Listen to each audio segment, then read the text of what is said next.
it's Ashley Nacke, and I am going to be answering your questions from yesterday's Q&A with Pear. There's a lot of really great ones. I just tried to pick out as many as I thought that time would allow for, so bear with me as I try to answer all of these. Holly wrote and asked, Ashley, how many sessions do you schedule in a month? I do one session per week just because that's what works for my schedule and with my kids and with my husband's schedule. I think in the past I really overwhelmed myself with the amount of sessions I did, but I learned like really quickly to charge more and try to work less. And that gives your client a better, like a quality product instead of like constantly trying to shoot. I think it's very like taxing on someone, and you want to be able to give your best every shoot. And if you're shooting like a mad woman, then you're not going to have time to refresh those engines and be creative. So if it were me, I would try to not do as many sessions per week, maybe like 3. It just depends how much work goes into your photo shoots, but mine are pretty intense with the planning, so I try to stick to 1. Kelly wrote in and asked, do you allow moms to go on location? And when I first started, yes, moms came with us and they were behind my shoulder like, don't do this, your smile's weird, or I don't know. And the senior and the mom would go back and forth, and I'd be like, oh, this is so awkward, what do I do? So quickly I learned to kind of approach that in our pre-consultation. I feel like the more that moms can feel like they're part of the process and they do have a say in what's going on, then they're going to feel more comfortable with you taking charge of the actual session. So as long as you make them feel like, you know, you've got this under control, you want to please both sides, mom and senior, then I think that moms are more relaxed. I do always say you are welcome to come along with, but it's better for me if you let us work one-on-one. And I've never had anyone question me on that, but I do think it's better just to get everything out before the session so it's not awkward and stressful for the photographer. Shandy Warner asked, what is your one best marketing tool? And I was thinking about this question, and I was kind of like laughing to myself at myself, because when I started, I literally hung banners and those little like pull-off tab things at like our local gas station, and the jobs that I would get from that were so horrible, but it was a start and it was experience, and it really taught me a lot. Taught me how to deal with people, but I would not say that was my best marketing tool. My best marketing tool is definitely Facebook. Just tagging one senior, one picture of one senior, the exposure that can get you is just amazing. Just think about how many friends one senior has, probably thousands. And I think, you know, there's multiple things you can do with Facebook. You can do obviously like sneak peeks, get them excited. You can do timeline covers, which are really cool, and have your number or your email address on there, your website, which could easily send a senior to you. You can do a profile picture. You could do like a little video slideshow from YouTube on there. I would say lately another good marketing tool has been Instagram. Like, kids love Instagram. I love Instagram. Everyone loves Instagram. It's fun. It's so easy. And I've gotten a lot of seniors and a lot of jobs from Instagram. So I definitely would give that a try if you haven't yet. It's really easy to make little layouts. Everything is in a square format. So definitely give that a try. Michelle wrote in and asked, how do you get started with senior photography in an area that does not do it? To me, that sounds like a wonderful situation. Anywhere you go, it seems there's so many photographers, so many, it's just oversaturated almost. So that just sounds like a wonderful opportunity, and you should really seize that. Like, that doesn't happen often. So, what I would do is try to get in touch with a core group of girls and try to get to know them, get to know their character, get to know like their style, and photograph them and make sure that they are in turn, spreading the word about you. They could be a senior rep or they could just be models. I personally don't like senior reps.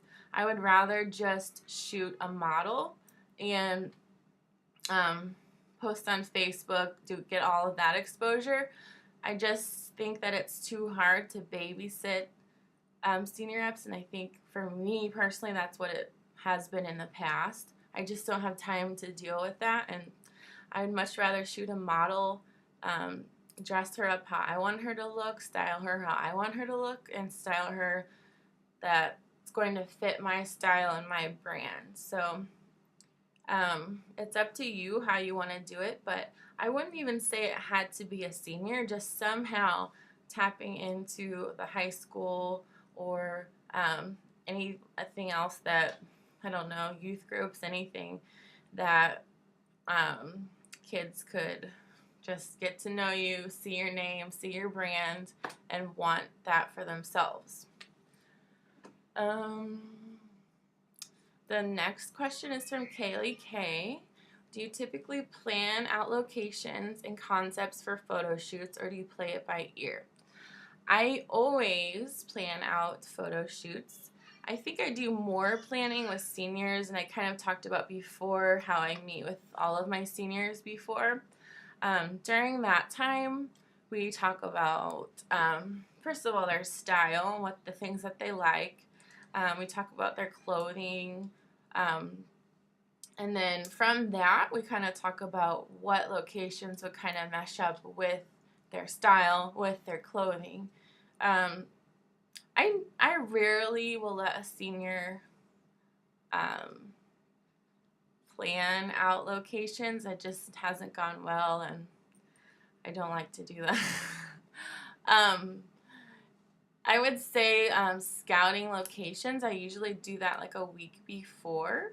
And the reason I do it a week before is so much can change in a week. The weather here is constantly snowing, it's 50, it's raining, so you want to scout as close to your session as possible. And don't go just any random time of the day. You need to be scouting at the actual time of your session so you can see where the light is coming from, and be prepared that way. If you're going to scout a location at 1 o'clock, it's going to look totally different if you're shooting at 4. So just be sure that you're scouting at the time of your shoot. Sometimes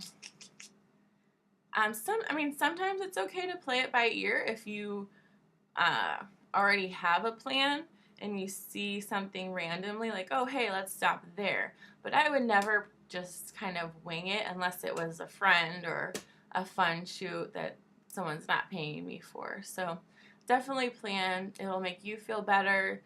You won't be stressing about that. You can just worry about taking pictures. Christy Orcutt asked, what is the very first thing you do to an image in Photoshop? The very first thing I do is just make sure the picture overall is right with the lighting. I think that's like the key. With editing, you want to start with something that's already correct. Like, it's so hard to edit a picture that's not taken well. So you should be focusing on how you're shooting in camera, and then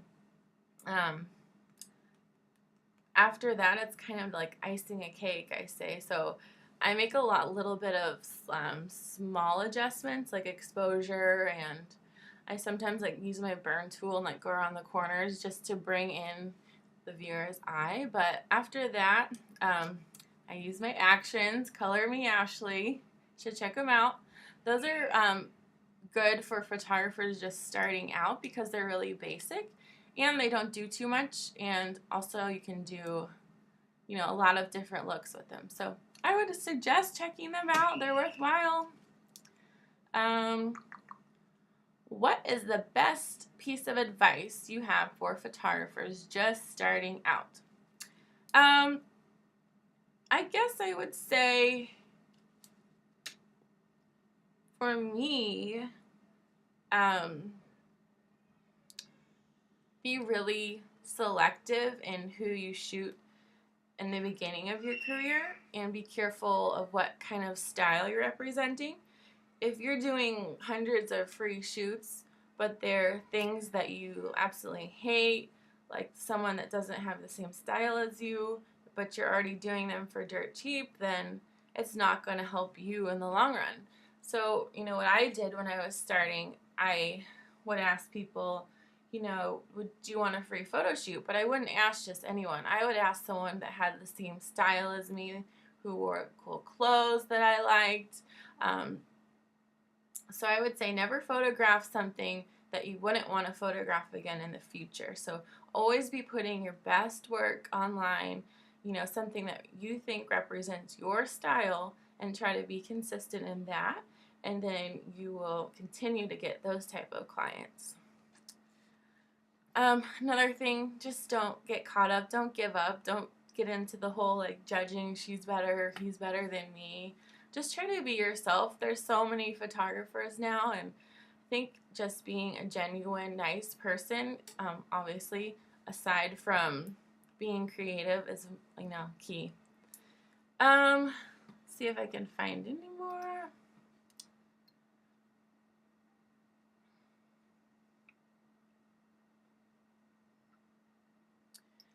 Someone wrote in and asked about starting over in a new city, if you already have all of the skills that you think you need. I would say, try to tap into cool salons or boutiques or something like that, and try to build a relationship with one of those. Maybe, offer a styled photo shoot for one of the boutiques in exchange for them putting your name out there, and that will also give you cool new shots from your new locations in your new city, and also introduce you to new models. It'll introduce you to people with great style, and that will be putting your name out in a positive way. I guess was she asking about seniors? No. I think for a senior, that would totally work. Families, I'm not sure. Starting over would be so hard. Just building up your clientele all over again. But really, I feel like it's word of mouth for the most part. Just finding that one key client that can have a good experience with you and tell their friends. They'll have a good experience, and they'll tell their friends. But yeah, those are some things you could try. I liked this one. Do you have an all-time favorite tool in Photoshop or Lightroom that you could not live without? I have 3 tools that I am so in love with, and everyone makes fun of me for this, but my favorite tools are the burn tool, the dodge tool, and the sponge tool. And in college, I was a painter, so these tools I use a lot, like a paintbrush to put darkness on, take away light, or adding color just by painting it on, instead of saturating the whole picture or running an action over the whole picture. So those are my 3 favorite tools. If you haven't played around with them, you should. I know they're so basic, but they're my favorite. Don't judge me. We had one late question. Someone asked, how are your seniors hearing about you? Is it Facebook and word of mouth? And do you have any other advertising to get them to come to you? How can we get more seniors to follow our fan pages? That's a good question.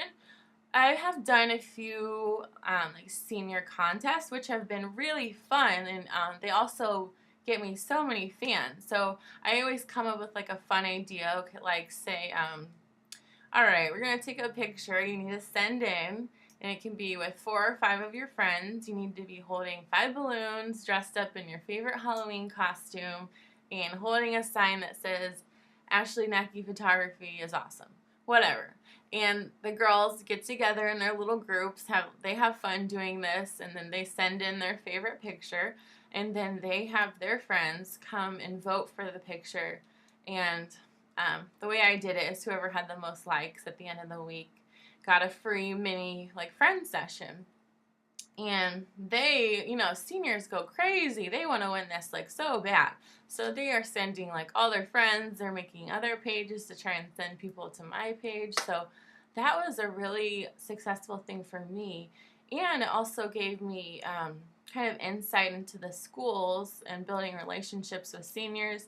And it gave me fun marketing pictures. So it was kind of like a win-win for everyone. But yes, a lot of my marketing and a lot of how seniors are hearing about me is Facebook, word of mouth, and Instagram. I've tried getting into Twitter, but it's not as easy for me, and I don't feel like I can connect as well on Twitter. So maybe you guys have more success with that, but I have not. I've gone over my time limit, so I want to thank you guys so much for writing in and asking me questions. It's been really fun, and thank you to the ladies of Pear for having me do this. I hope you guys have a great day. Bye!